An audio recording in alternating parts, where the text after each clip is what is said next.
This is TWIS. This Week in Science, episode number 794, recorded on Wednesday, October 7th, 2020. We are speaking scientifically. I'm Dr. Kiki, and tonight we will fill your head with anxiety, alternatives, and prizes. But first, thanks to the Burroughs Welcome Fund and our Patreon sponsors for their generous support of TWIS. You can become a part of the Patreon community at patreon.com/thisweekinscience. Disclaimer. This past week, we saw a great example of the power that science and public health care can have over an otherwise hopeless situation. An obese 74-year-old man with COVID-19 on government-supplied health care was taken to a nonprofit hospital, which entrusted his care to cutting-edge medical science. He was treated by doctors on the federal taxpayer payroll and survived his otherwise certain death sentence. And then, still contagious, went outside, removed his mask, and multiple times waved to people.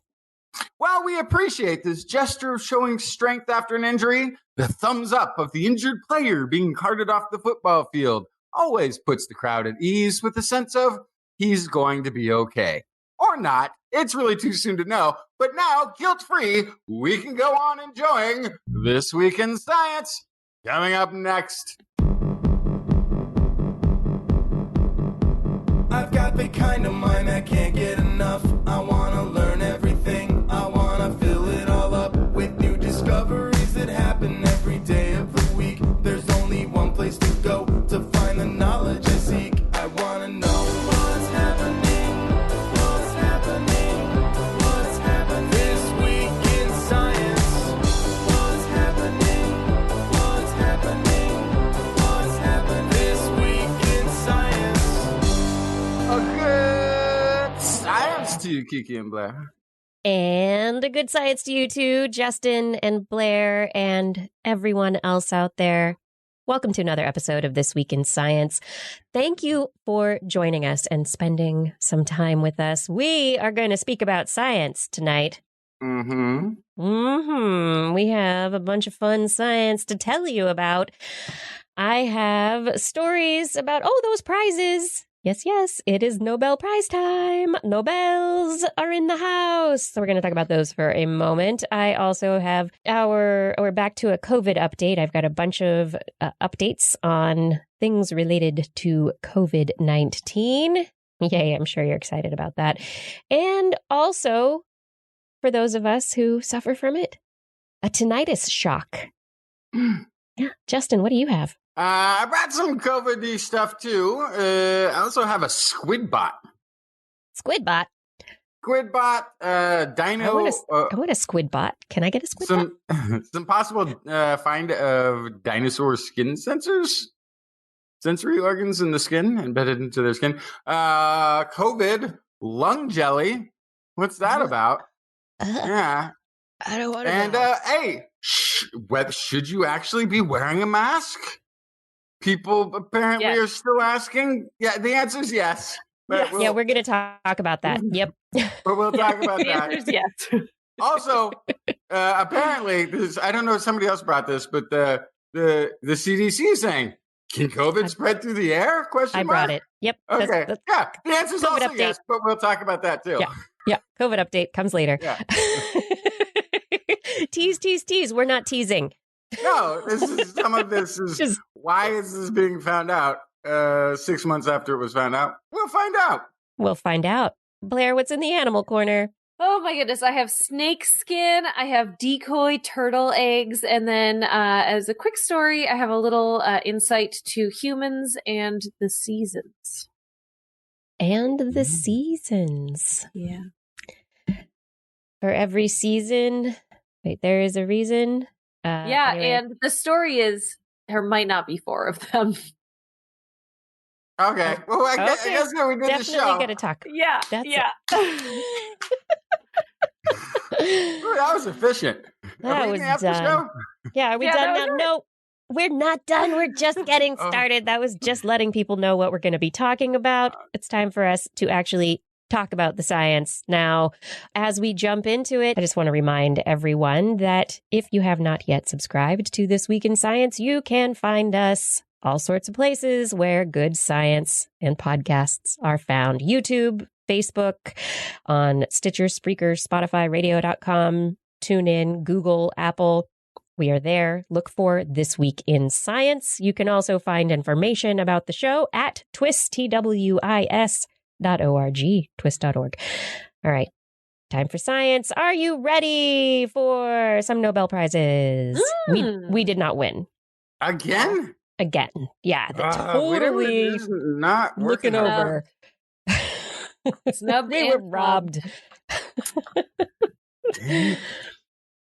This week is Nobel Prize week, where the Royal Swedish Academy of Sciences decides out of their nominees who they are going to award monetary and esteemed reputational awards to within the scientific, literary, and international political communities. Science came first this week. On Monday, the 2020 Nobel Prize in Physiology or Medicine was awarded jointly to Harvey J. Alter, Michael Houghton, and Charles M. Rice for the discovery of hepatitis C hepatitis C virus. Thanks to their discovery, highly sensitive blood tests for the virus are now available, and these have essentially eliminated post-transfusion hepatitis in many parts of the world, greatly improving global health. So the fact that they discovered there was a virus responsible for hepatitis C, they were able to identify that virus, and now we can find it in blood samples. It's pretty amazing. It's one of those big things that's helped human health around the world. On Tuesday, the Royal Swedish Academy of Sciences decided to award the Nobel Prize in Physics with 1/2 to Roger Penrose for the discovery that black hole formation is a robust prediction of the general theory of relativity, and the other half jointly to Reinhard Genzel and Andrea Ghez for the discovery of a supermassive compact object at the center of our galaxy. And I believe that Andrea Ghez is one of only 2 women to have so far won a Nobel Prize in physics. I was going to say, yeah. Yes. And then today, the 2020 Nobel Prize in Chemistry is awarded to Emmanuel Charpentier and Jennifer A. Doudna for the development of a method for genome editing. Since their discovery of the CRISPR-Cas9 genetic scissors in 2012, their use has exploded. The genetic scissors have taken the life sciences into a new epoch and in many ways are bringing the greatest benefit to humankind, according to the Nobel Prize Committee. We have talked so much about CRISPR-Cas9, and it is really unusual for major awards in the Nobel Prizes to go to people shortly after the discoveries. I mean, this is 8 years since Doudna and Charpentier developed the CRISPR-Cas9 system into a gene editing technology. Only 8 years. It's really very rare for these awards to be given so shortly after, because it's usually decades for the impact of a research discovery to be felt. So I think it just speaks to how incredible it is. Yeah. And the Higgs boson was 40, 50, 70 years on a piece of paper somewhere in the making. It took them that long to find the evidence of it, to get the technology to the point where we could actually be looking at this. But with CRISPR, it got rapidly deployed and is being utilized in biotech and industry and all sorts of places across the industries right now. I mean, it's absolutely went into play and was improved upon, and there's many, many versions of it, and it's useful right now. It changed it right now. Yeah, there were gene editing technologies before CRISPR-Cas9. We had the zinc finger nucleases. We had, these other technologies, but it's really CRISPR-Cas9 that caused gene editing to just have a technological explosion. Yeah, it's sort of like the first tabletop personal computer that did more than have you put it together and program it to blink a light. Like it actually works, does work for you, I should say. I have been informed that this is the fourth female physics prize. Marie Curie in 1903, Geppert Meyer in 1963, and Barbara Strickland in 2018. So I misspoke when I said it was the second. It's the fourth. Fourth. Still not many. Still substantial. Yeah. Only the second one in this century. Yes. And I think the only one for black holes, maybe? Maybe. We'll see. All right, Justin, let's move away from these prizes and this scientific All right, so stuff. What you got? Engineers at University of California, San Diego have built a Squid bot. This is a untethered, so semi-autonomous, self-propelling by generating jets of water through the motion of its body. Robot that can move around by itself. Basically, it's got its own power source on board. It can carry cameras. It can go and do some underwater exploration. They detail the work in a recent issue of Bioinspiration and Biomimetics. Essentially, this is quoting voice of Michael T. Tolley, one of the paper's senior authors. Essentially, we recreated all the features that squids use for high-speed swimming. Tolley is at the Department of Mechanical and Aerospace Engineering at UC San Diego. This is the first untethered robot that can generate jet pulses for rapid locomotion, like the squid. It can achieve these jet pulses by changing its body shape, which improves swimming efficiency. One of the important things about this squid bot is that it is mostly soft materials. And therefore it can go into like corals and jellies and stuff like this and investigate them without damaging anything while it is there. And it has a high speed. A high speed. Are you ready? Yeah, half a mile an hour. Oh, I thought you were going to say in knots. Oh no, I don't know how to. I didn't know how to translate it to knots. It's half a mile an hour. Go look up San Diego, UC San Diego Squid bot. It's a pretty cool little robot. That's very cool. I immediately thought about how long until I can get a remote controlled squid bot. Because, think about drones, right? Like drones were scientific or military technology for a long time, and they were very, very, very expensive. And now you can get a drone like at Target. So, yeah, so that would actually be, I think, a lot of fun to go take a squid drone into the ocean and go exploring a bay. That would be really an amazing, fun thing to do. The design is pretty intricate, but the parts are like most of the parts that they made for this, aside from the elasticy stuff, was 3D printed. The big trick is to encase things like the batteries and stuff like that, so they're completely waterproof. But this might be something that could even be made at home as a DIY project. Very cool. But we're going to start finding people exploring lakes and rivers and areas and going after their own shipwrecks in the future. So don't look in Lake Tahoe, guys. Just don't look in Lake Tahoe. Is that true? Did we ever determine whether it was true or not?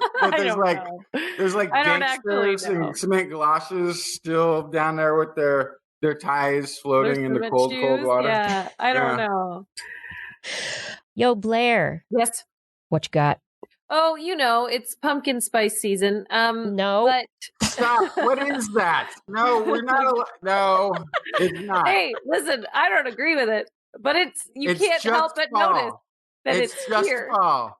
But anyway, a study from Stanford University Medical Center looked at what the seasons mean actually inside a human body. And they have come to the conclusion that there's actually only 2 seasons as far as our body is concerned, not 4. Of course, we've cut the calendar into 4 perfectly even segments with our 4 seasons. But looking at molecular data from more than 100 participants, they found over, I think, a 4-year study. I lost track of that particular. Yes, 4-year study. They found that there isn't a predictable pattern of change 4 times a year, but there is a predictable pattern of change inside your body twice a year. They saw more than 1,000 molecules ebb and flow on an annual basis, with the two pivotal time periods, late spring, early summer, and late fall, early winter. So it's when this, if you think about it, it's when, if you're somewhere that has seasons, that's when there's going to be the dramatic shift. That's going to be the ice melt into summer, and that's going to be when things start to get very cold, fall to early winter. So the big giant caveat on this study, the reason I actually brought it, I think it's very funny, is that all of their participants were in Northern and Southern California. So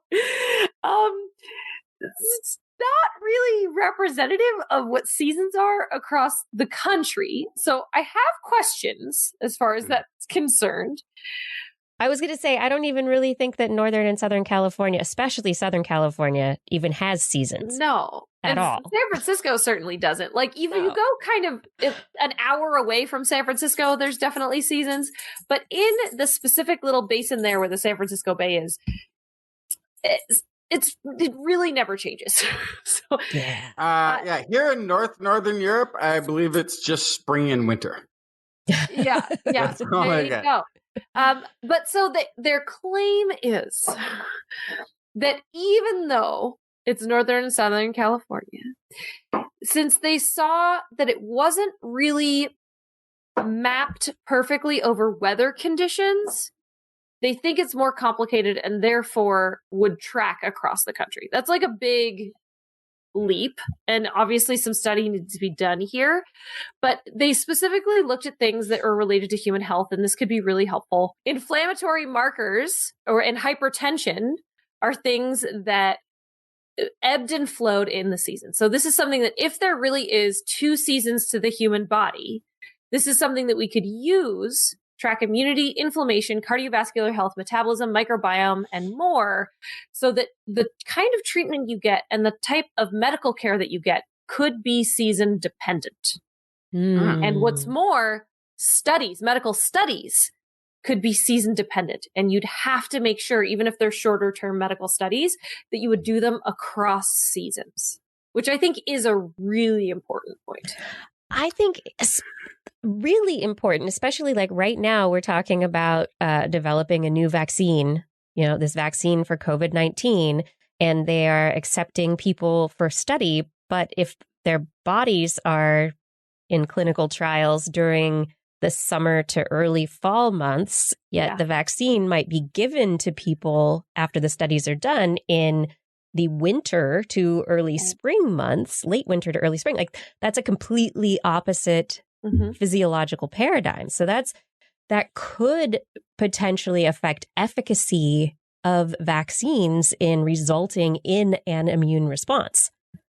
Absolutely. Yeah. I don't buy it. Well, I mean, the microbiome was different seasonally. So there's that, right? But that also makes sense because your diet changes, right?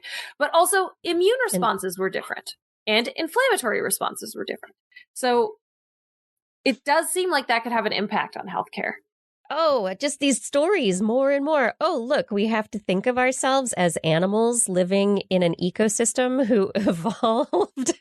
We have seasonalities. Static. Yeah. We might not migrate, but we still have seasonal change. Really interesting. Very interesting. And let's do studies like this. Is it exactly opposite in the Southern Hemisphere? That's what they only did in California. We have to find out. Gotta find out. All right. Well, speaking about planet Earth, some planets might be better than Earth. What? No such planet exists Earth as far as I'm aware. Might currently. not be the perfect planet that so many people think it is. Researchers... As an Earthling, I completely disagree. But go ahead with your faulty premise. I will. It's not my premise. Talk to the scientists about it.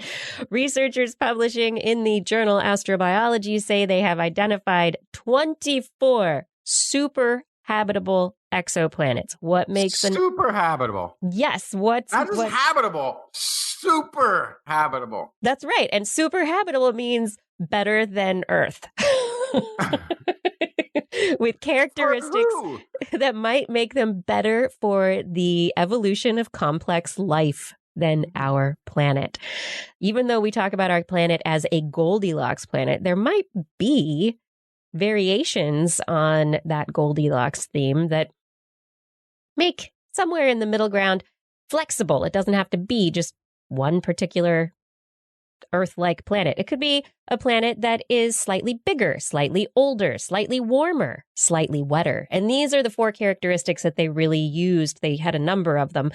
But the researchers said that if an exoplanet had at least one of those 4 characteristics, then they categorized it as a super habitable exoplanet.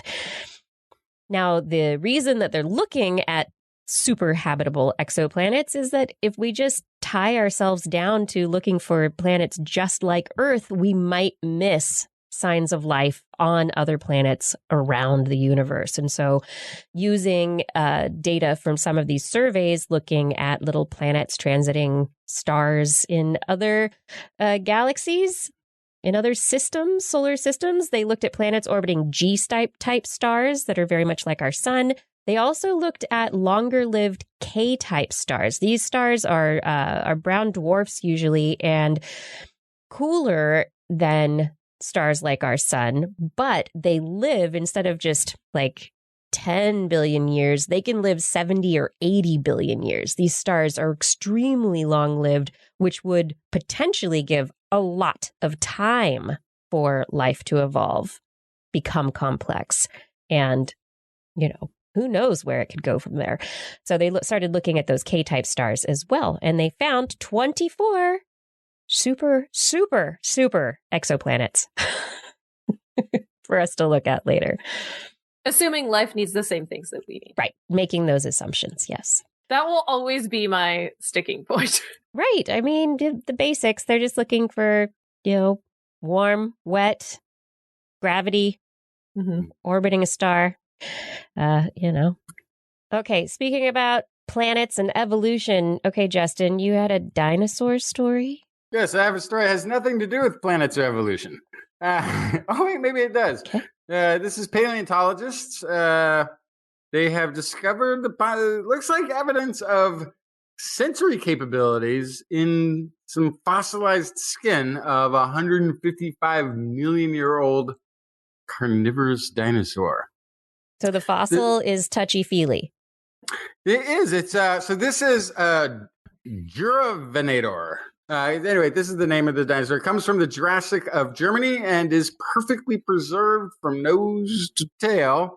Wow. Including remains of its scaly skin and other soft tissues. No way. So we've seen a few of these where you can where we could actually see color of the scales that were on the dinosaur because it was still that well preserved.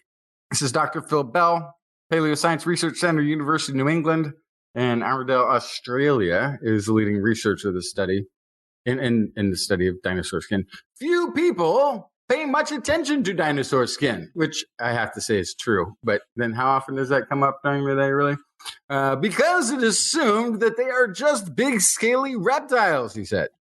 But when I looked closely at the scales on the side of the tail, I kept finding these little ring-like features that didn't make sense. They were certainly unlike other dinosaur scales. Researchers found that the ring-like features were similar to something that is seen and expected on the scales of modern crocodiles.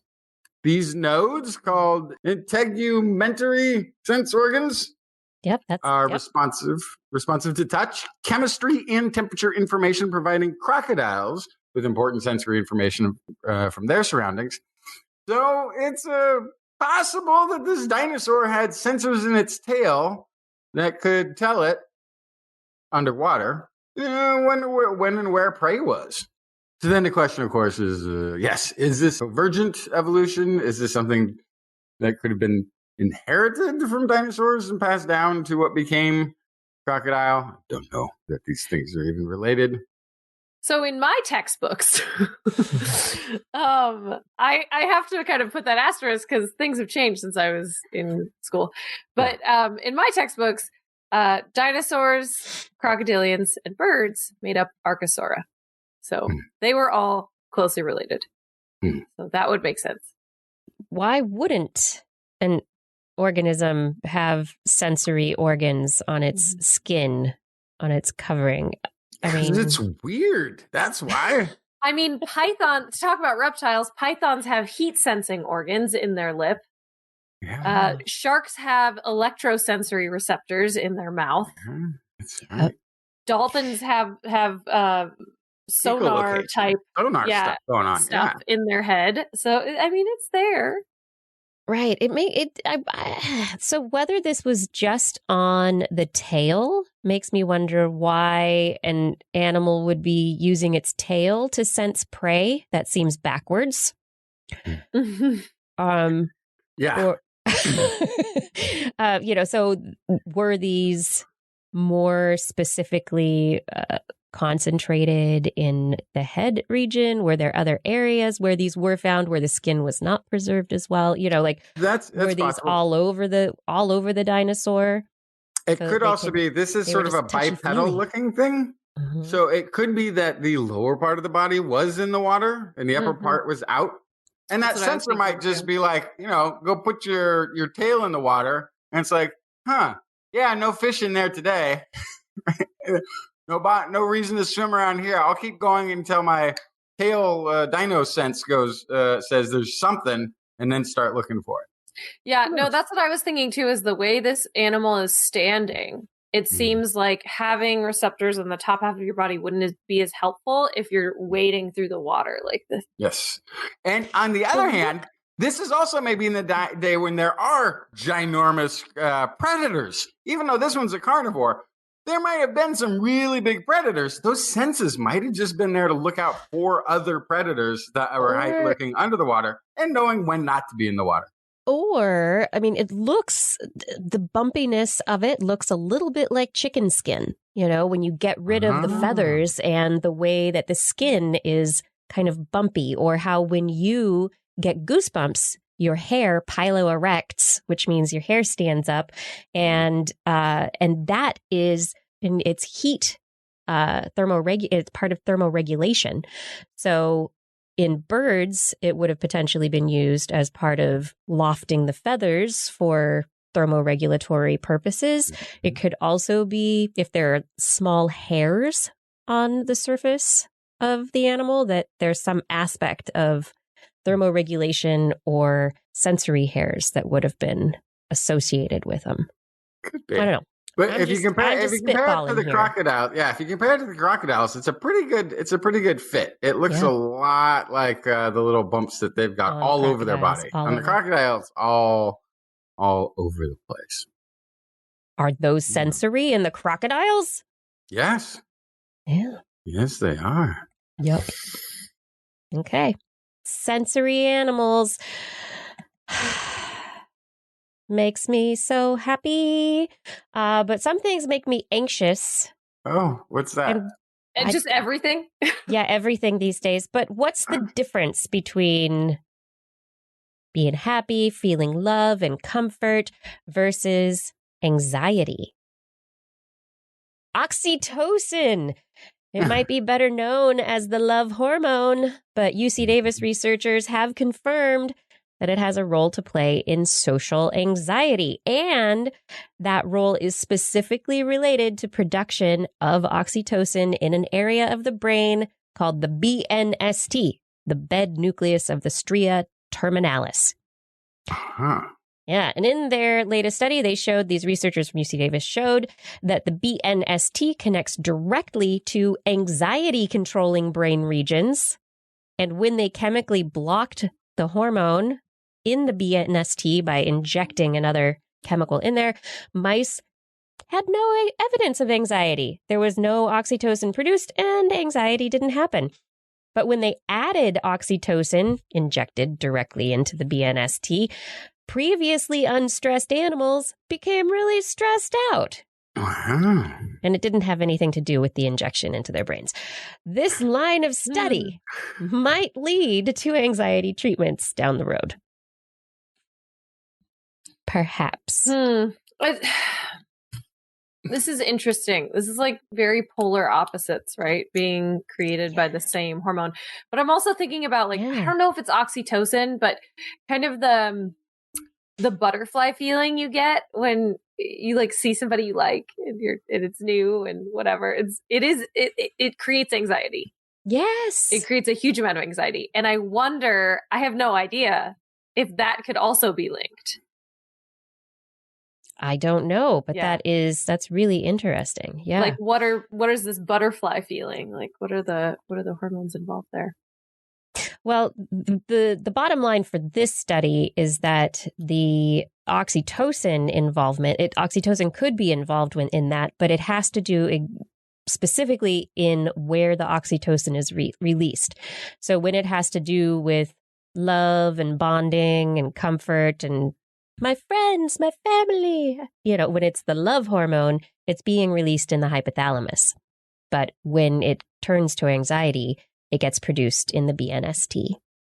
Still freaks me out a little bit that all of this human emotion, anxiety, stress, angst, all of these things. It's chemicals, it all comes down, chemicals. Yeah. There's this like one like seedy couple of streets in the brain where there's either drug dealer that's got it or doesn't have it, and they got little junkies running around this back alley of your brain, making you fall in love, making you anxious about work, whatever the thing is. It's all little drug dealers in your head. Your brain is like trying to control your every activity through narcotics. It's a wild. Mm-hmm. Makes you want food, makes you want friends, makes you want love. It's like or not want any of those things. Or not want any of it. Yeah. Yep. It's all brain chemicals, man. Drug dealer in your head doing all of this. It's insane. Some mad doctor shooting you up all the time. Okay, if anybody is an artist out there, I really would like to see this as a comic strip. The goings on explaining neuroscience through the drug dealer in your brain. I mean, I think this could be a fantastic comic. If you just tuned in, you are listening to This Week in Science. If you're interested in an item of our merchandise, like a hat or a mug or a face mask, you can find them in our Zazzle store. Go to TWIS.org, click on the Zazzle link. Time to talk about COVID. Are you ready for our COVID update? I'm strapped in. I'm ready to go. This just in. Hi. It's bad. It's bad. With more than 210,000 deaths from COVID-19 in the United States as of this week, the White House outbreak is concerning. Currently, 35 people, including the president, have tested positive for the virus, having visibly ignored recommendations from science for mask wearing and social distancing. Mm-hmm. And there is a wonderful, I want to share this very quickly with everyone. There is a fabulous data visualization website, publictableau.com. We'll put the link in the website that is tracking COVID-19 and the outbreak at the White House. If you are interested in who is testing positive, negative, no testing, who's isolating, who's quarantining, who's not doing anything, how many cases there are, this website is fantastic for being able to keep track of all the information that is available publicly at this time. It's a project by someone who's doing this just because they think this information should be compiled in one place. Also, the New York Times is tracking the White House coronavirus outbreak, and keeping track of who is testing positive so far. I don't know how they got it because they're not doing any contact tracing at the White House. So we actually will never know. But there are some groups who are keeping track of where the White House Rose Garden outbreak is going if you are interested in that data and what happens there. But what about the treatments that the president was given? So we've talked at length on the show previously about antibody treatments. Regeneron's antibody cocktail that has shown limited success in trials to date. We talked about the trial that they published, the data that has come out, that it is slightly positive. It's not, so far hasn't shown anything bad, any bad results, that's positive in itself. And for some people, it seems to reduce the time of their hospital stay. It doesn't so far reduce hospitalization in its total numbers. Anyway. And dexamethasone. We haven't, Which we is haven't that, gotten there. Yeah, we'll get there in a second. But so it's showing a little, and while it might have benefited the president, we can't actually know if it did because he's also received extra care. Mm-hmm. Remdesivir, which is an antiviral that is minimally effective in combination with dexamethasone, which you were saying, Justin, a steroid that brings down inflammation. And the president was not part of a scientific trial. So we can't know whether or not the Regeneron antibody cocktail actually is the thing that's helping the president. It's probably a combination of a whole bunch of things altogether. That said, another pharma company, Eli Lilly, is also developing an antibody cocktail, which is also seeing limited success in early trials. And both of these companies producing the antibody cocktails have applied for emergency use authorization by the FDA. Something else important to point out. The president of the United States is not out of the hospital as you would be out of a hospital if you left the hospital. The White House has a hospital wing, actually has an intensive care unit built in. If you were to be released from the hospital, you wouldn't then take your doctors with you.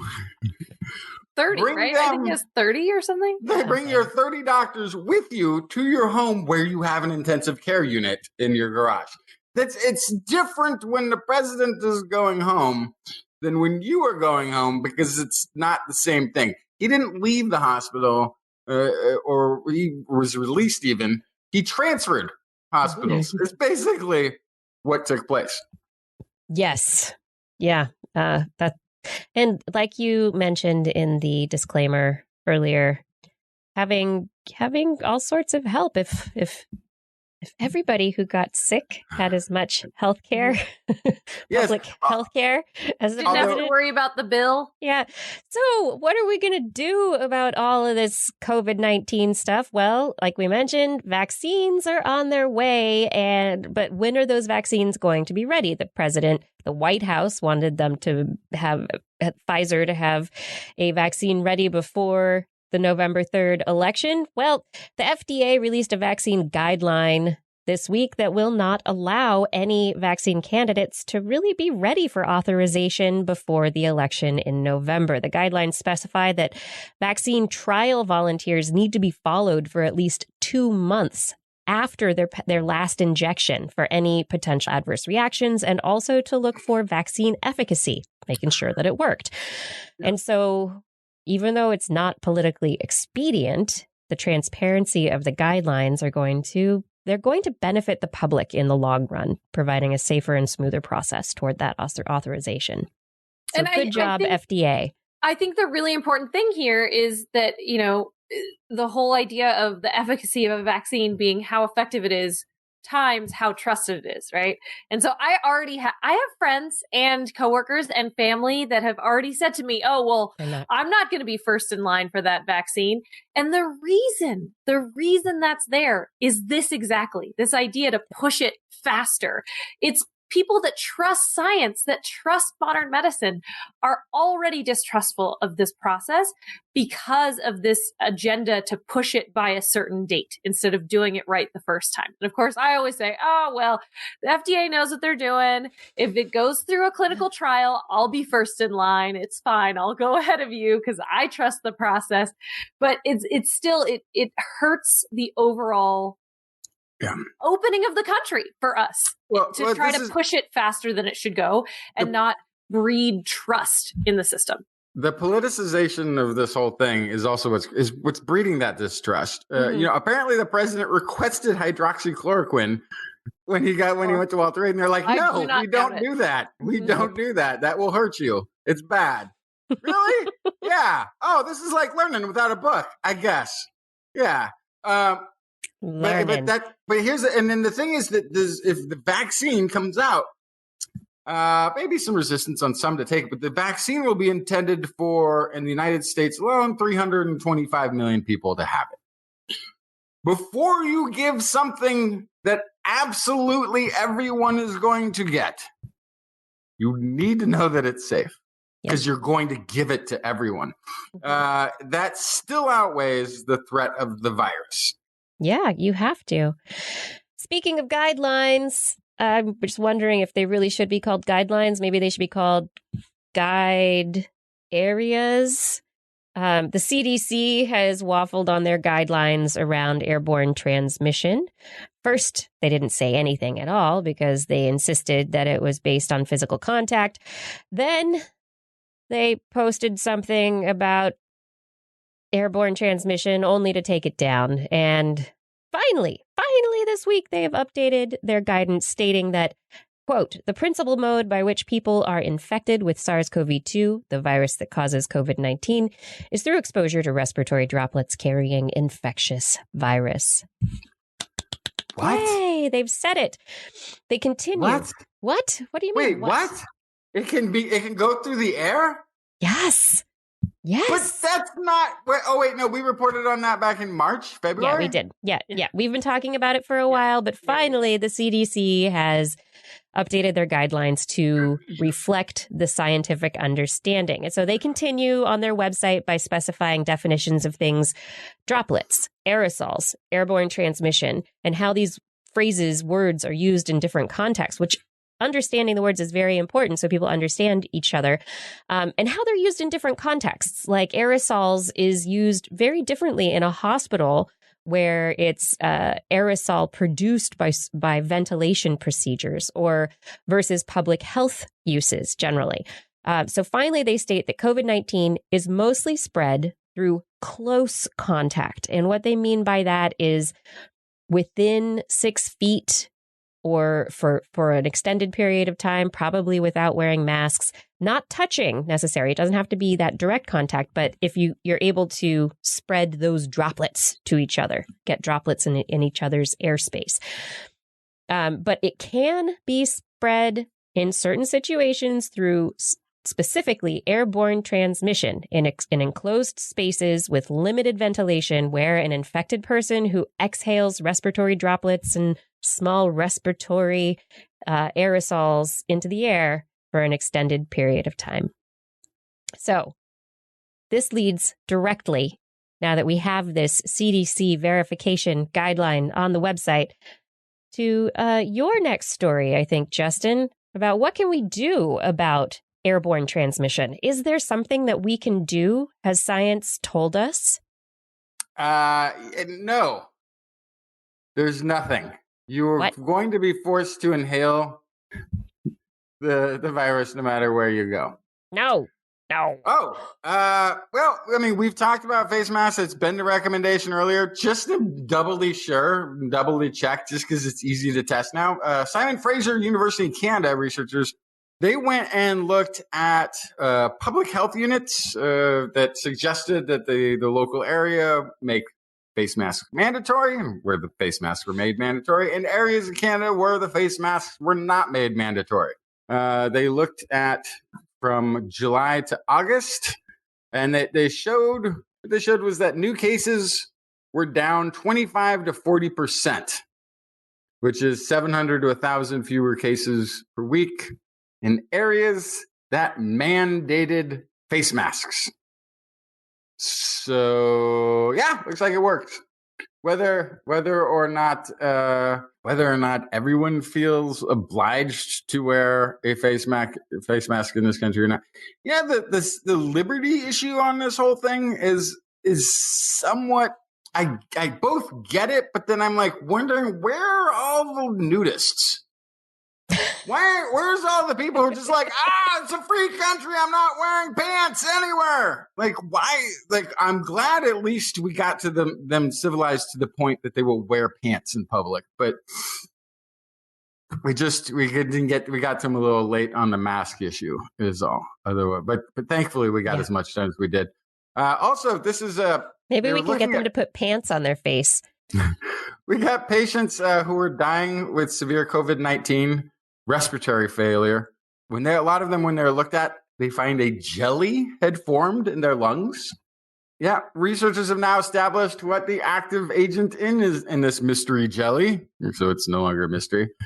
This is out of Umeå University, Sweden. There are already therapies that either slow down the body's production of this jelly or breaks down the jelly through an enzyme. Our findings can also explain why cortisone seems to have an effect on COVID-19, says Urban Hellman, researcher at Umeå University. So they were doing lung scans, and they kept seeing these white patches in this jelly. It kind of looks, maybe it had the resemblance of somebody who's maybe drowned.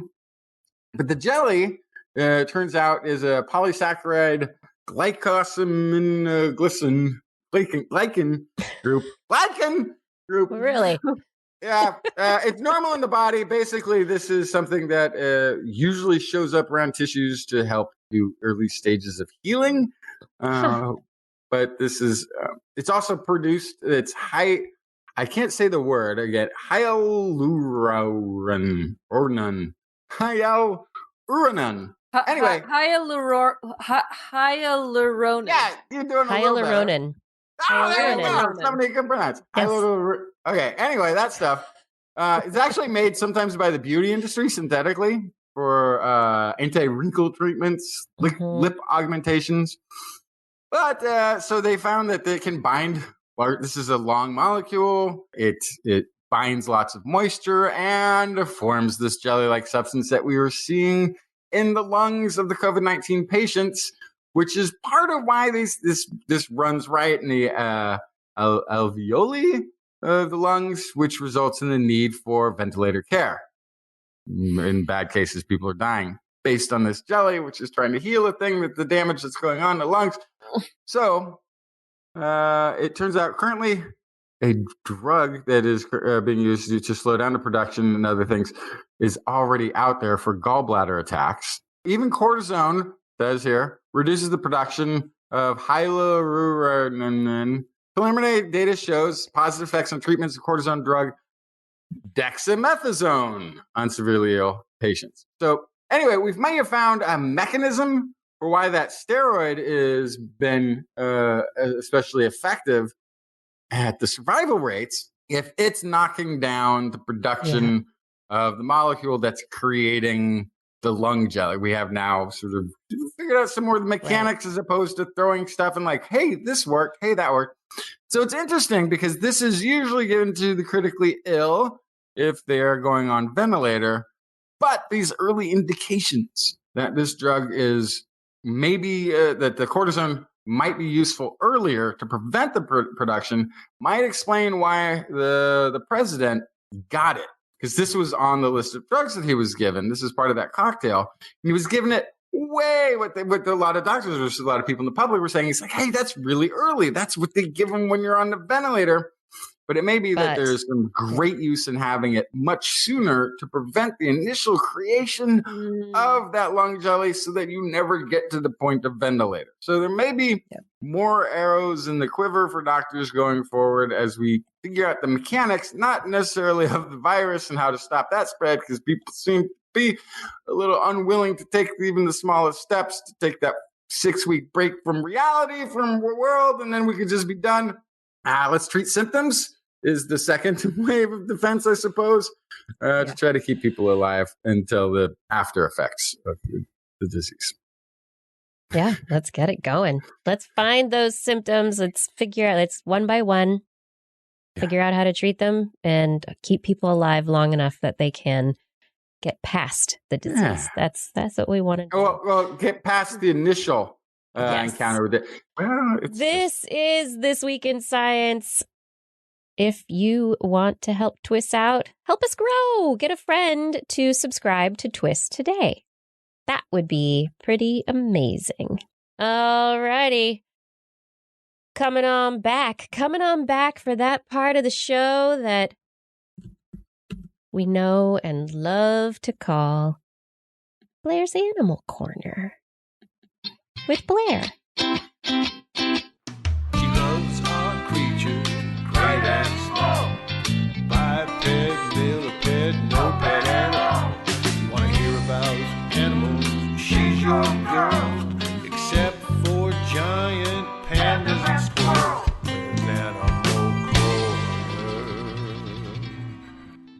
What you got, Blair? Oh my gosh, let's talk about sea turtle eggs. Delicious sea turtle eggs. Whoops. I'm What? sorry. No. Sea turtle. No. Why are you eating sea turtles again? So sea turtles, they have a bad bag currently. They have their plastic pollution causing problems, looking like jellyfish. They have climate change, which is causing their eggs to hatch predominantly female. It's causing population collapses. They get taken for poaching reasons for turtle shell and all this kind of stuff. But it turns out also their nests where they lay their eggs are poached to sell the eggs at restaurants and bars as a delicacy. So if you've ever seen a nature documentary and you've seen a turtle lay their eggs, I would not want to eat that. But I guess it's a delicacy. So it's a huge problem. People raid those nests, and it's an entire group of eggs that are lost. So a new release from the University of Kent is looking at a new kind of technology to help save these eggs called the Investigator. I know. I had to bring the story just for that, but it's also very interesting. But once I read Investigator, I was like, you were sold. I'm done. So it was developed by a conservation organization called Paso Pacifico, and they wanted to address this illegal trade of the endangered sea turtle eggs in Central America. So the Investigator was born via Kim Williams Gillen from Paso Pacifico. She's a scientist there, and she was inspired by her two favorite TV shows, Breaking Bad and The Wire, which deal with illegal drug trafficking. Quote, she says, in Breaking Bad, the DEA places a GPS tracking device on a tank of chemicals to see who receives those chemicals. In one episode of The Wire, two police officers plant an audio device in a tennis ball to surreptitiously record a suspected drug dealer.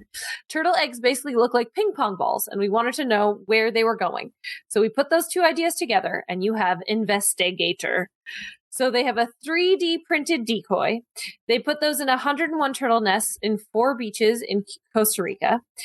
And they found that about a quarter of those fake eggs were taken illegally from their nests. And they were able to track a grand majority of them from 5 clutches, including 2 green turtle nests and 3 olive ridley nests. And in one case, they were able to track it 137 kilometers inland, spending 2 days in transit from the beach to a supermarket loading bay, and then onto a residential property. So they found it from the initial taking all the way to the final recipient. Wow. Yeah. So they were able to track these illegally removed eggs. And the other important part of this research is that they were able to test the eggs and embryos around the decoys, and that it did not damage the incubating embryos where the decoys were. So it did not impact the other eggs. That's step 1. Step 2 is it actually worked. And did they arrest these people? So yes, but this is where it gets kind of interesting. So they found out overall that the majority of stolen eggs don't leave the local area. This is their initial suspicions, since it's a delicacy mostly in Central America. So most of the trade takes place very close to the nesting beach. So that helps them kind of narrow in their area to look at. And that also identifies that they have to focus on public education and local awareness campaigns in those communities.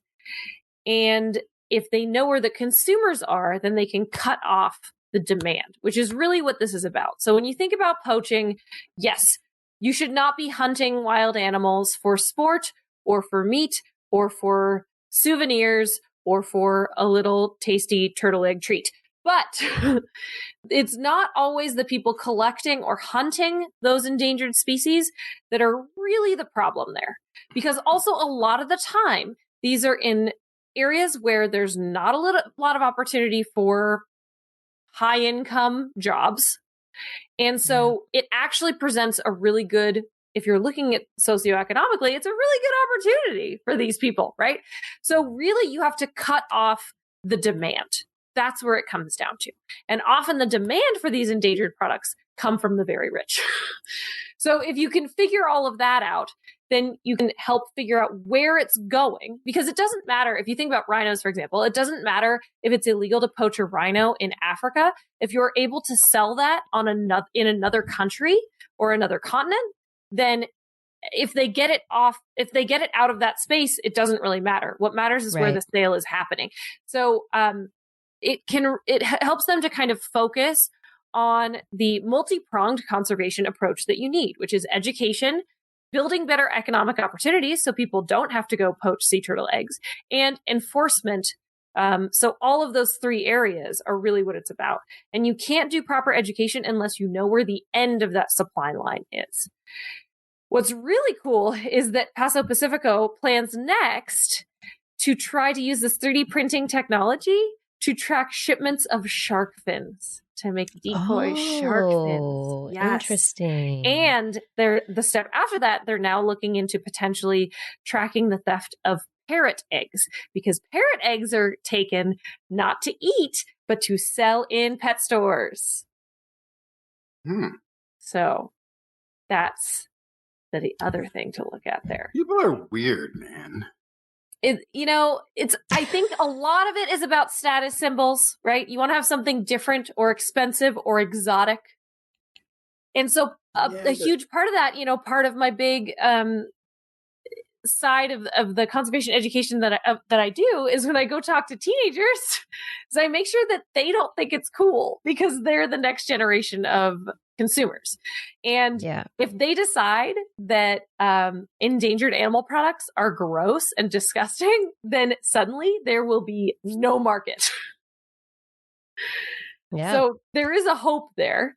But so this is a very cool way of using technology and our understanding of just the basics of how to prevent poaching and how to do best practices in conservation to kind of find that whole story of where those endangered animal products are going. I really like Figure this it story. out. I think I think it's really clever how they're stinging with this operation. I want to know the end story. Did they go to that residential home and knock on the door and say, "How is that sea turtle egg?" So did they go to the supermarket and say, "Who sold you this? Who sold you this sea turtle egg?" Yeah, so I don't know. What are the stories? My guess is I don't know how involved law enforcement was in the initial study. Right. Because until it's tested and proven to work, I don't know if they have local authorities on speed dial. Or if they care. So if this is being used by the wealthy, then there was who probably, this is how it works at least everywhere in the world. Wealthy people have influence in the local community, usually even over the law enforcement. And so then are you going to get an enforcement of a law or not? Right. Great, you found out who we knew all along. We're just trying to keep it a secret. Thanks. And the other side to it is what happened to that person at the end who bought the sea turtle egg from the supermarket, who cracked it open to make an omelet and found a GPS transmitter. Yeah. So one of this, God, I already closed the story, but one of them went cold really early. The trail kind of stopped, and it was because the 3D printed egg was dissected and discovered. So, yeah, it's funny to watch for. But anyway, it's good. What's your next story? My other story, I have to admit, I don't fully understand, but I'm very excited about.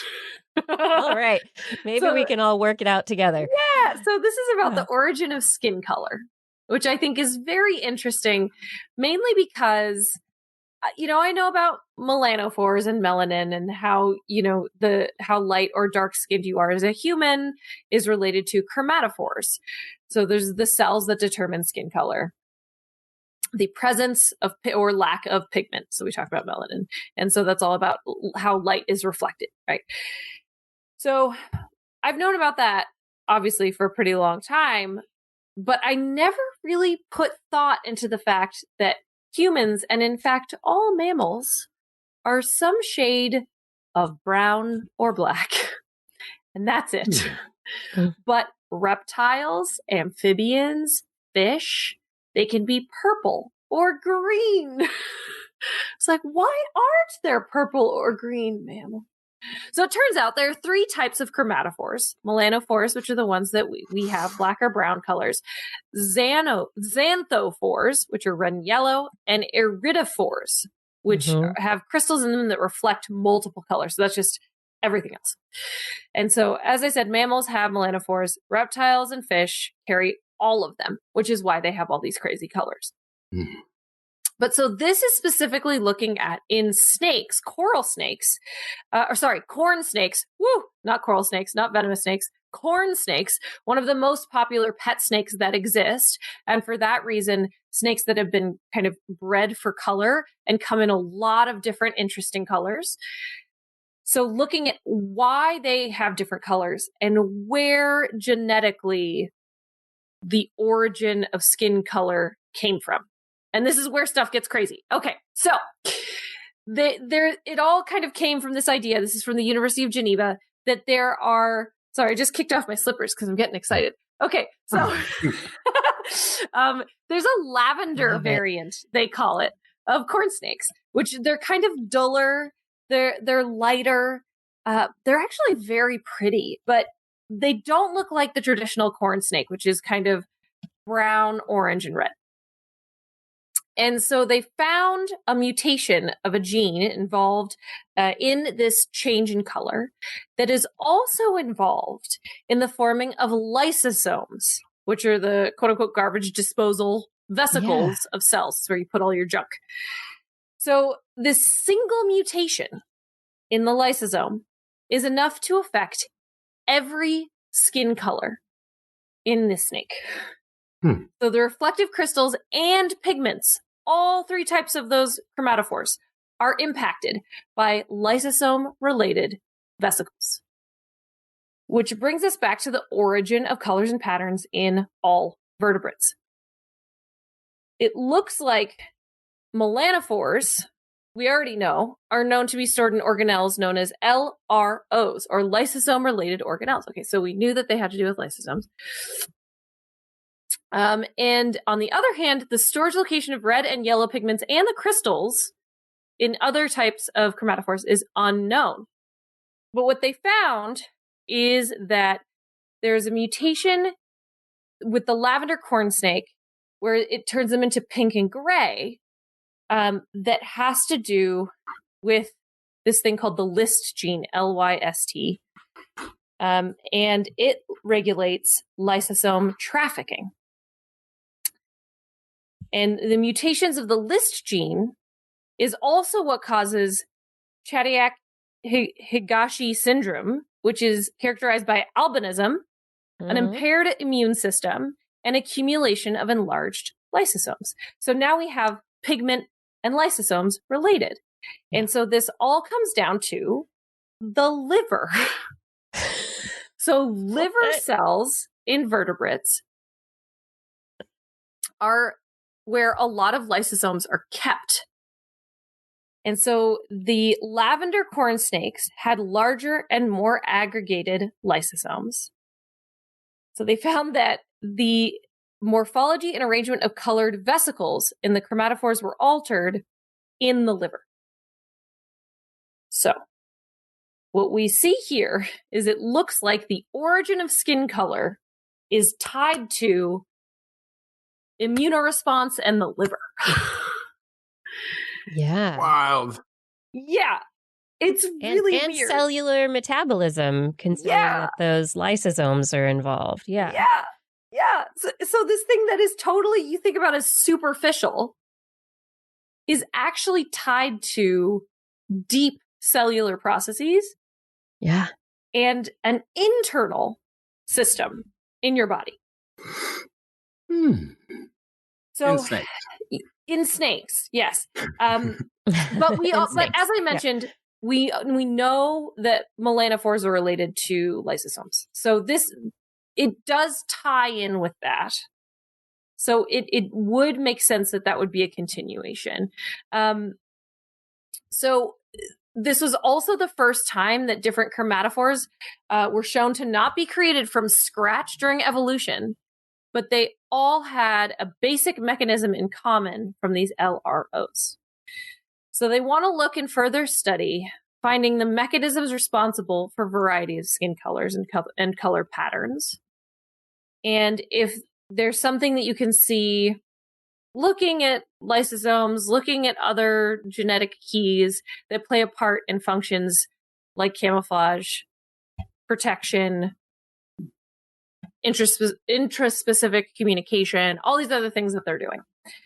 So basically, first of all, fun fact that the reason we can't be green or purple, I know I'm like focusing on those. I think just because I really want to be colored like a chameleon. I think that would be very cool.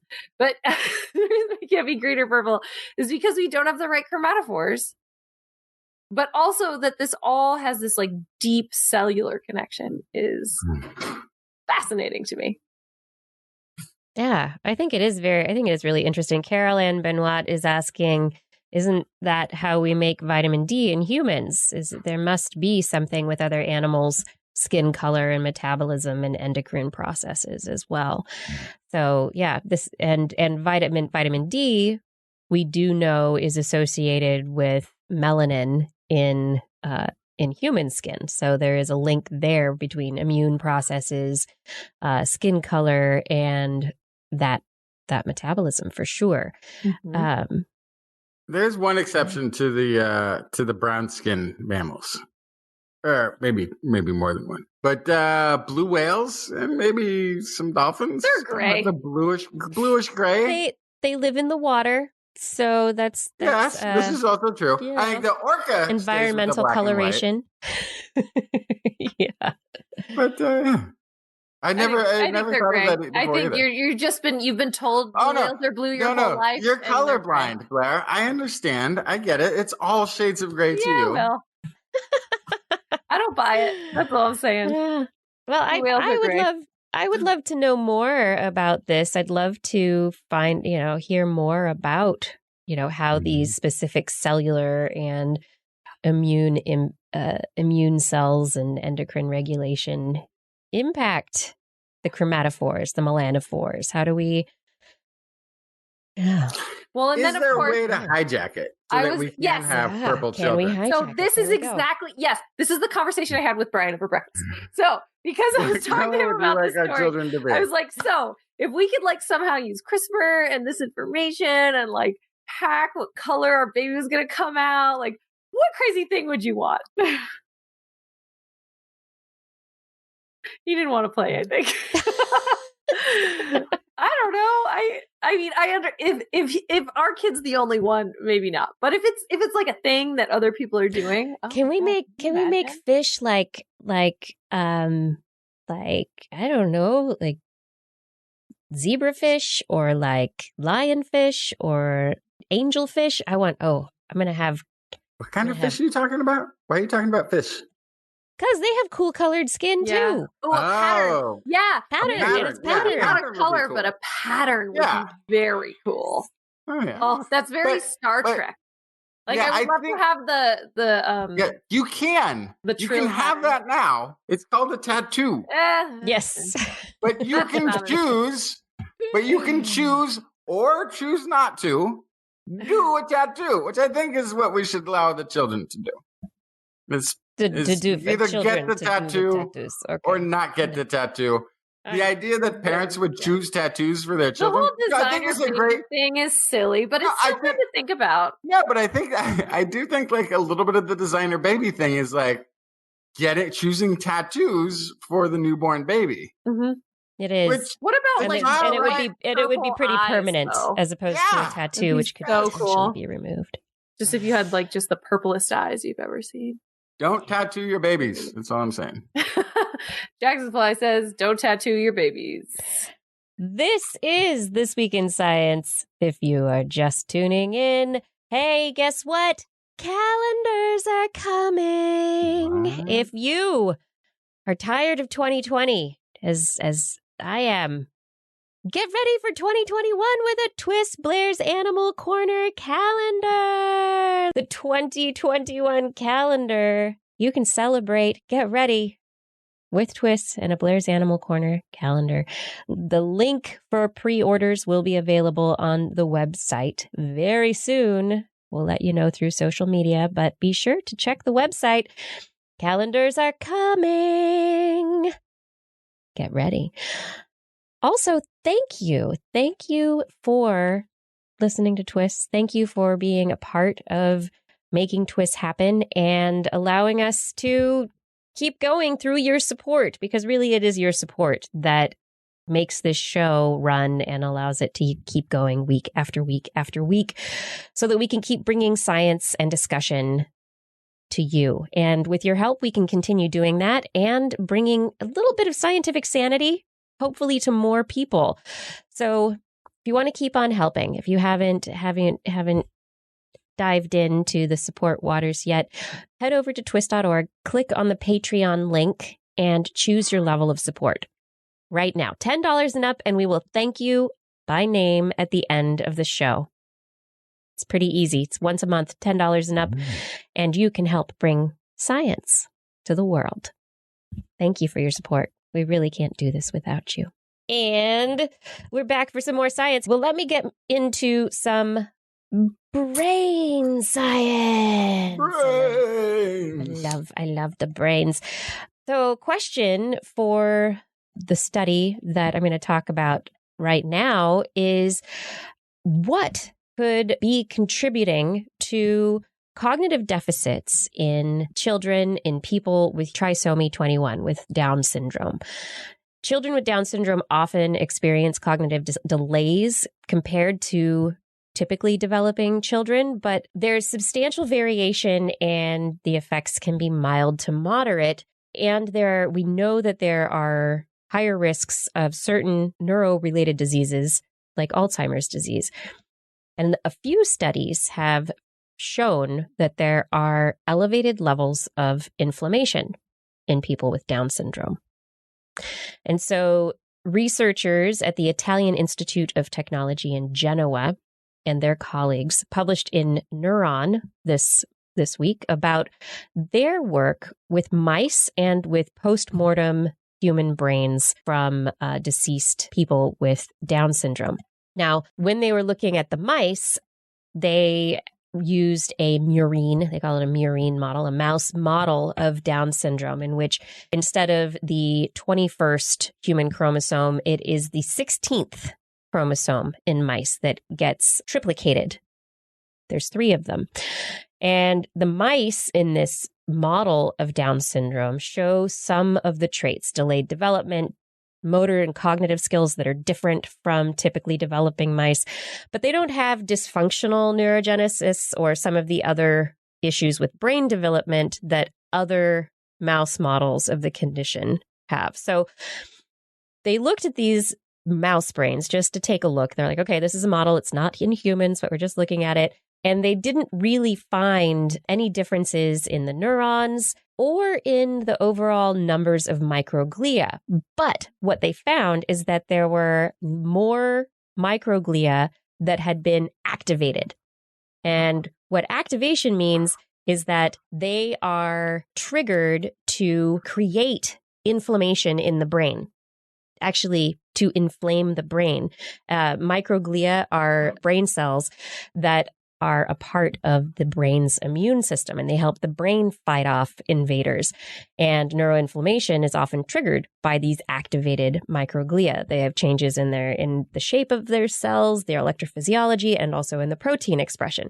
So then they took some of these murine models of Down syndrome, and they got rid of the activated microglia. So they're like, okay, we see that you have these activated microglia in there. What happens if we knock them out and we get rid of them? And they found that the mice performed better on lab measures of cognition than mice that hadn't been treated, that hadn't had the knockout. They also gave a group of these model mice with the activated microglia. They gave them acetaminophen, an anti-inflammatory that's readily available over the counter, and those mice performed better on the lab tests of cognition. But then the acetaminophen wore off, and the mice that had done better, they went back to having cognitive deficits. And so they were like, well, this is in mice. What about in humans? Well, we can't dig into the brains of people with Down syndrome, but they did get access to a number of post-mortem brains, and they found through gene and protein analysis that they had signs of microglia activation. So the microglia, very likely before these people died, were triggered and causing neuroinflammation within the brain. So now the researchers are talking about testing whether or not the simple treatment of giving acetaminophen could be used on a regular basis to help alleviate some of these inflammatory effects and help to reduce cognitive deficits in people with Down syndrome, which is pretty wild to me, that it's just something as simple as acetaminophen could potentially affect the cognitive functioning of people in a very positive way. It's a really potentially a very potentially big, but again, acetaminophen, it wears off. But if there is some way to permanently reduce the inflammation that is caused by these microglia, maybe there's a target there. Also, really good reminder again of donating your body to science and what that can do.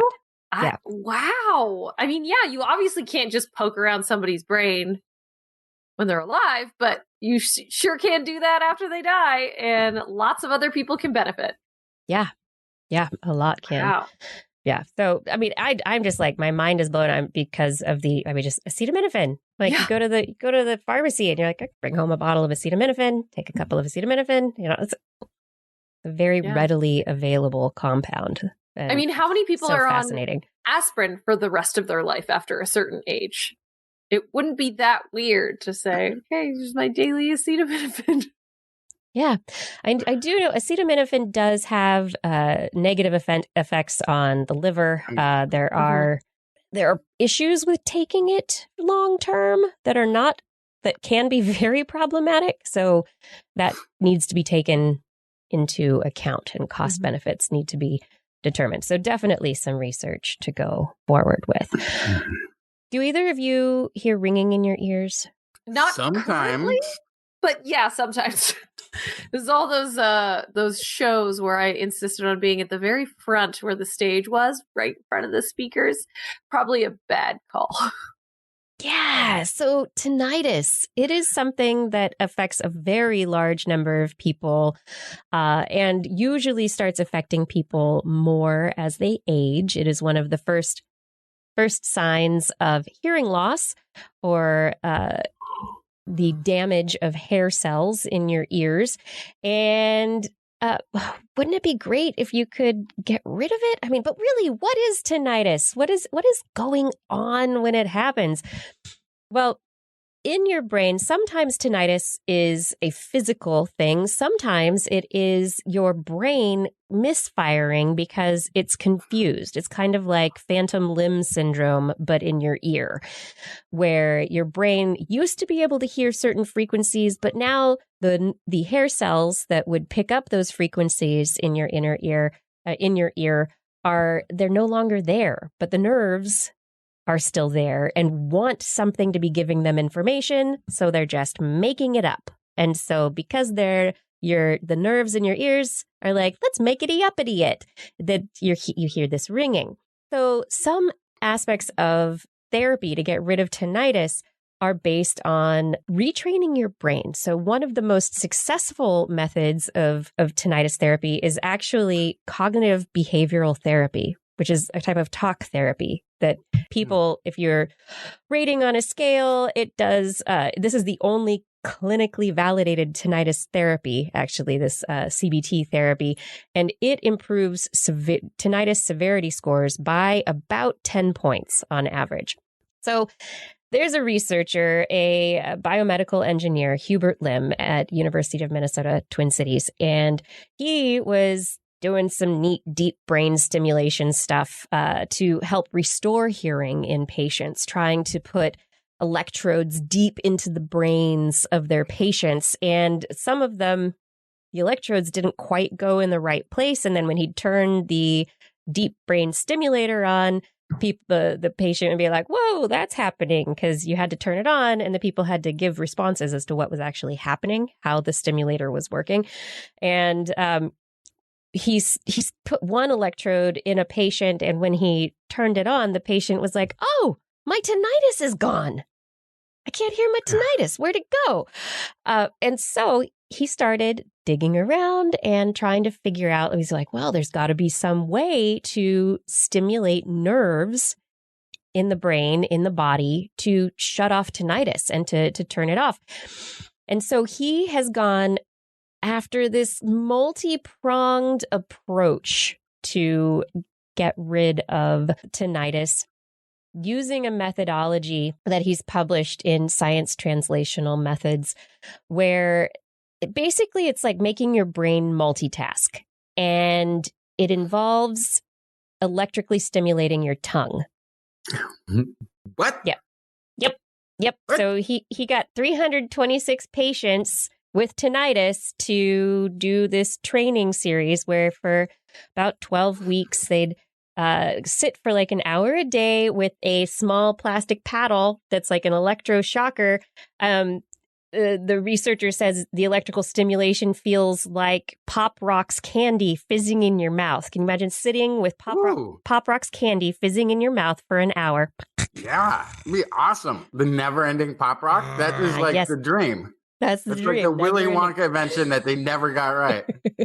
At the same time, while this tongue stimulation is happening, they also had the subjects wearing headphones and listening to really a combination of different sounds, rapidly changing pure tone series at different frequencies against a background noise that Lim says is kind of like electronic music.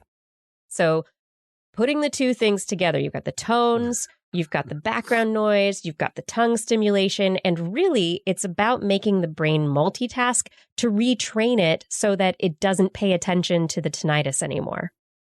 Nice.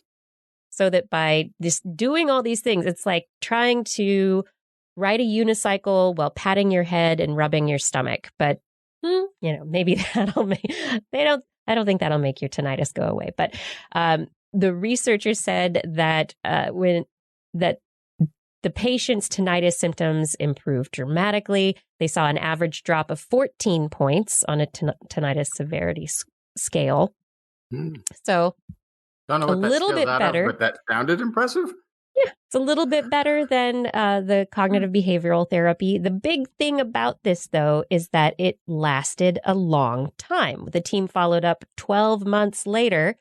80% of the participants still had much lower tinnitus scores, around 12 to 14.5 points. Interesting. So it potentially works longer. It may be only slightly better than the cognitive behavioral therapy, but it seems to work for a longer period of time. So this, what's called bimodal stimulation, may be the future of treatment for things like tinnitus. Basically, it's retraining those nerves to forget about the dead hair cells, in effect. You can detune it so that the nerves don't think they have to tell your brain something anymore. Yes. I think we have one more segment for the show. I'm done with stories, but we do have a question this week. This week in Science Questions. The mailbag. Mailbag comes from George. Hello, Twisters. Thank you all for many hours of entertaining education. I have a question, and I hope that Blair's vast knowledge may save me much rummaging around the interweb. I was recently surprised to learn that ants are not related to termites, that in fact, ants share a common ancestor with bees and wasps, which got me wondering. I know that there are several species of both bees and wasps which are non-social. Are there any solitary ant species making their way through this cold, hard world without the support of friends and family? Keep on shining the light of science. Blair, So, do you have an answer? Yes, I do. So I just kind of thinking back, it's like, gosh, I can't really think of any solitary ants. And so I did some digging of my own. So here is the situation. There are not solitary ants. There aren't any. And we can't really see any going back in time either. But with bees and wasps, it looks like very early bees and wasps were solitary. So actually they started out solitary and turned social, kind of as we historically think of them. But ants, as far back as you can look, ants have always been social animals. They've been truly eusocial animals, which basically just means they're really social. They're not just hanging out near each other. They communicate with each other and use each other to survive.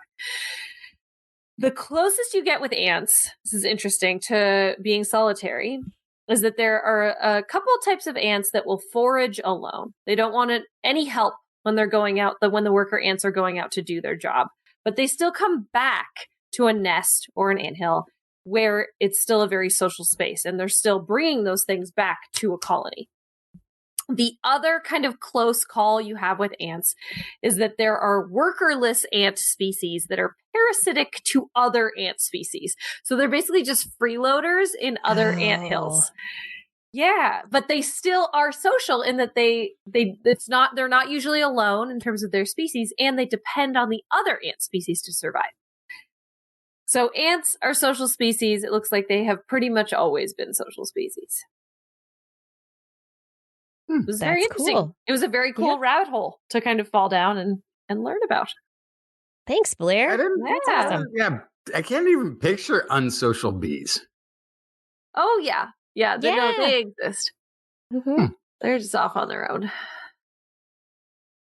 I mean, we don't call them unsocial bees. They live without the colony? They live without the hive? Yeah. They live in little holes. That's wasps. I can picture wasps doing that, but bees? Bees also. Yep. Yeah. I didn't expect. And they're very important members of the ecosystem. Yeah, that's often when you make things called bee hotels, those are often for bees that don't live in hives. Sometimes it's for bees that are finding a new hive and need a place to stay in the meantime. I love it when you say stuff like that. When you make a bee hotel, as you often don't know how to make. Oh my gosh! I've never done this. Everyone, if you're looking for a fun thing to do, probably more in the spring. So if you're in the southern hemisphere, you could do this right now. Or if you're in the northern hemisphere, you might want to wait a few months. But you can make a bee hotel at home and put it on your porch or in your backyard, and it's a place for bees to hang out. Another really cool thing to do for bees. Sorry, I'm getting off on a tangent now. How do you make a bee hotel? A bee bath. So a bee hotel could be like a bunch of toilet paper tubes against a piece of wood or something like that. Okay. So they really are like little single occupancy rooms for bees. But also bee baths are great. So bees drown all the time in bird baths or bodies of water because, I mean, we did a story last year maybe about how bees get stuck in water. So if you want to make a bee bath next to your bee hotel, you just take like a plate or a bowl and you put a bunch of rocks in it and then you fill it up with water. So that there's lots of spaces for them to land and then drink and they won't get stuck in the water. Nice. Help the bees. There's a little bee hotel. Love it. Make little solitary bee houses. Pollinators. Help. Yeah. Oh, that's great. Mm-hmm. Great suggestion, Blair. Yeah. Projects are fun. I mean, everyone's looking for stuff to do at home right now, right? So, are you tired of making bread? Make a bee hotel. Yeah. Make 5. Give them to 4 of your friends. Oh, Christmas presents. That's right. The holidays are coming. It's gift-giving season. It's coming up. people could get the TWIS calendar and give those as gifts as well. Start thinking about that, everyone. Oh, my goodness, Blair. Thank you for wetting our whistle and answering that question. Roadrunner. And George, thank you for asking your question. If you have a question for the TWIS team, send us your question. Really, we will do our best to answer it. Maybe a right answer, may not be. We will do our best. You can send questions to Kirsten at thisweekinscience.com or leave a message on our Facebook page, facebook.thisweekinscience.com. We've made it to the end. We're at the end. Thank you for listening. I hope you enjoyed the show. Shout outs now to Fada for his help on show notes and with social media. Thank you for writing all those messages to people and coming up with fun images for the social media messages. Gord, thank you so much for managing the chat room for our main chat. And Identity4, thank you for recording the show. I'd also like to thank our Patreon sponsors and the Burroughs Welcome Fund for their generous support.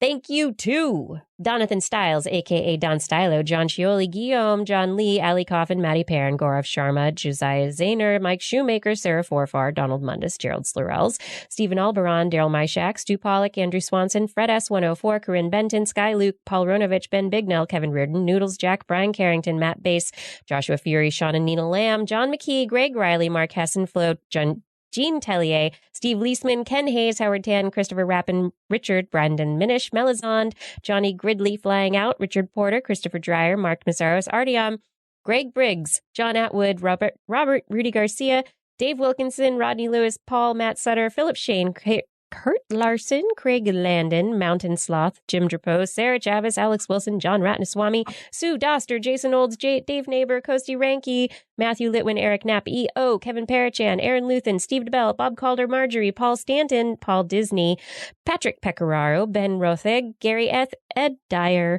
Tony Steele, Ulysses Adkins, Brian Condren, Jason Roberts, and Dave Friedel. Thank you for all of your support on Patreon. And if you want to be a Patreon supporter too, you can join the club. Go to twis.org and click on the Patreon link and choose your level of support.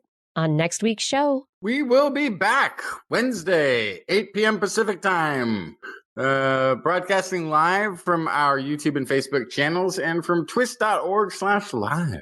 Hey, do you want to listen to us as a podcast? Maybe make some bee hotels while you listen, multitask. Just search for This Week in Science wherever podcasts are found. If you enjoyed the show, get your friends to subscribe as well. Yeah, and for more information on anything you've heard here today, show notes and links to the stories we talked about will be available on the website, www.twis.org, and you can also sign up for our newsletter. Right. You can also contact us directly. Email Kirsten at kirsten@thisweekinscience.com, Justin at twistminion@gmail.com, or me, Blair, at blairbaz@twist.org. Just be sure to put TWIS, TWIS, in the subject line, or your email will be spam filtered all the way into, I don't know, your inner ear. It'll get all tangled up in those ear hairs. We'll never reach it. You can also hit us up on the Twitter where we are at TWIS Science, at Dr. Kiki, at Jacksonfly, and at Blair's Menagerie. We love your feedback. If there's a topic you would like us to cover or address, a suggestion for an interview, a haiku that comes to you in the night, please let us know. We'll be back here next week, and we hope you'll join us again for more great science news. And if you've learned anything from the show, remember, it's all in your head. This Week in Science. This Week in Science. This Week in Science. This Week in Science, it's the end of the world. So I'm setting up shop, got my banner unfurled. It says the scientist is in, I'm gonna sell my advice. Show them how to stop the robots with a simple device. I'll reverse global warming with a wave of my hand. And all it'll cost you is a couple of grand. 'Cause this week's science is coming your way. So everybody listen to what I say. I use the scientific method for all that it's worth, and I'll broadcast my opinion all over the earth. 'Cause it's This Week week in science. This week in science. This week in science. Science. This week in science. This week in science. This week in science. Science. I've got one disclaimer, and it shouldn't be news, that what I say may not represent your views, but I've done the calculations and I've got a plan. If you listen to the science, you may just yet understand that we're not trying to threaten your philosophy. We're just trying to save the world from jeopardy. And this week in science is coming your way. So everybody listen to everything we say. And if you use our method instead of rolling a die, we may rid the world of toxoplasma gondii.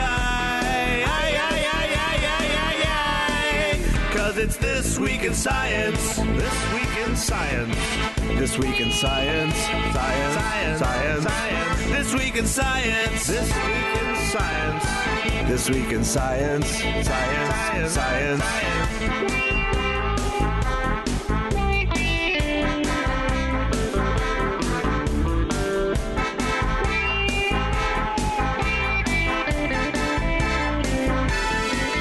Got a laundry list of items I want to address, from stopping global hunger to dredging Loch Ness. I'm trying to promote more rational thought, and I'll try to answer any question you've got. But how can I ever see the changes I seek when I can only set up shop 1 hour a week? This week in science is coming your way. You better just listen to what we say, and if you've learned anything from the words that we've said, then please just remember it's all in your head. Cause it's this week in science. This week in science. This week in science. Science. This week in science. This week in science. This week in science. Science. This week in science. This week in science. This week in science. This week in science. This week in science. This week in science. This week in science. This week in science.